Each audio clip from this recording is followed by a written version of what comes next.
ವೇದವನ್ನೇ ಧರೆಗೆ ತಂದಿರುವ ಪ್ರಚಂಡ ನಾನು.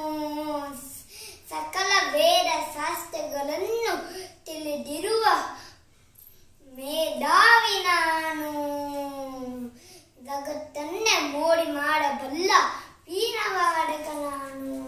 ಬ್ರಹ್ಮನೇ ಮರಿ ಮೊಮ್ಮಗ ಆದ ನನಗೆ ಯಾರು ಸರಿ ಯಾರು ಸರಿ ಸರಿ